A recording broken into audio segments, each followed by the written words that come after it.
আসসালামু আলাইকুম দর্শকবৃন্দ, আপনারা ইতিমধ্যে হয়তো জেনেছেন যে সৌদি আরবে একটা তেলের ডিপোতে বা তেল যেখান থেকে উত্তোলন করা হয় সেখানে হামলা চালিয়েছে এবং এই হামলাটা প্রথমে ধরা হয়েছিল যে হামলাটা চালিয়েছে ইরান, কিন্তু পরবর্তীতে দেখা গেল যে ইরানের পত্রপত্রিকায় তারা লেখালেখি করতেছে যে ইরান আসলে সৌদি আরবে যে তেল শোধনাগার বা যেখানে তেল উৎপাদন করে সেখানে ইরান হামলা চালায় নাই। এই হামলাটা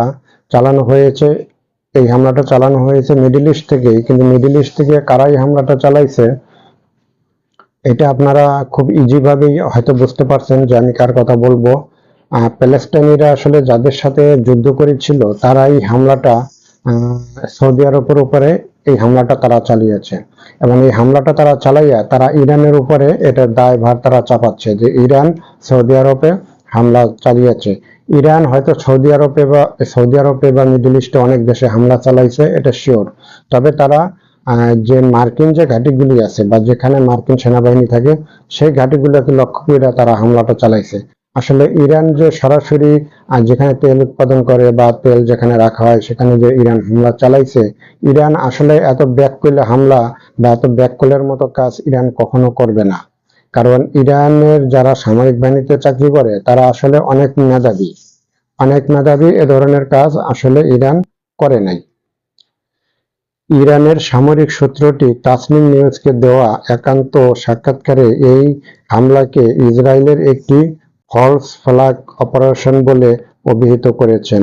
ফলস অর্থাৎ ভুয়া পতাকার নিচে চালানো এই অপারেশনের লক্ষ্য বলতে যা বোঝানো হয়েছে, প্রকৃত হামলাকারী ইসরায়েল নিজেদের পরিচয় গোপন রেখে এমন একটি ঘটনা ঘটিয়েছে যা দেখে মনে হবে এটি ইরান চালিয়েছে।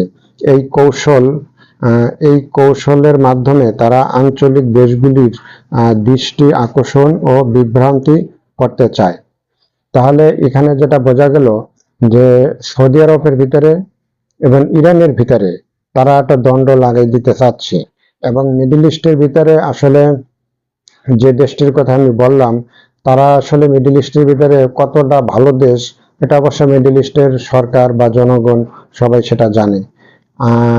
এই বিষয়টা নিয়ে আমি আরো কিছু কথা বলবো। এই যে ঘটনাটা ঘটে গেল এই মধ্যপ্রাচ্য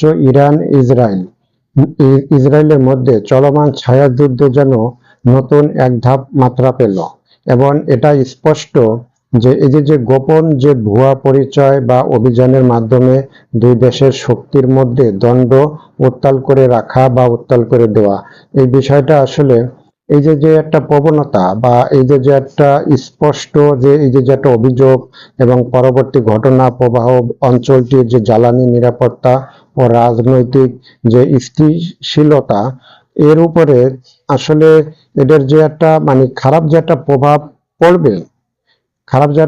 পড়বে সেটাই আসলে মনে করছিল ইসরায়েল, যে আসলে এই ঘটনাটা যদি ঘটাই দেওয়া হয় তাহলে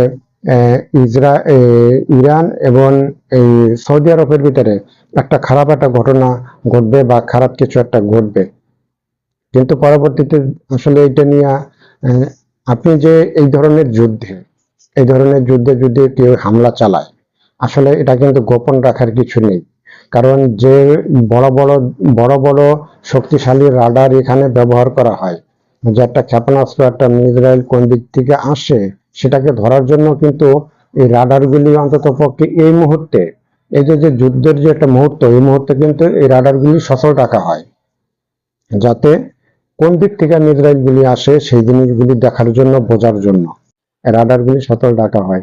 তা আসলে ইসরায়েল এই কাজটা করছে, এইটা কইরা যে ইরানের উপরে চাপাই দিবে আর এই জিনিসটা যে সৌদি আরবের কর্তৃপক্ষ তারা বিশ্বাস করবে, এটা আমার মনে হয় না। এটা তারা আসলে বিশ্বাস করবে না, কারণ কোনোভাবেই সেটা বিশ্বাস করার মতো কথাও না। তো দর্শকবৃন্দ, যদি ভিডিওটা ভালো লাগে লাইক ও সাবস্ক্রাইব করবেন, শেয়ার করবেন। সবাই ভালো থাকবেন, সুস্থ থাকবেন। আসসালামু আলাইকুম।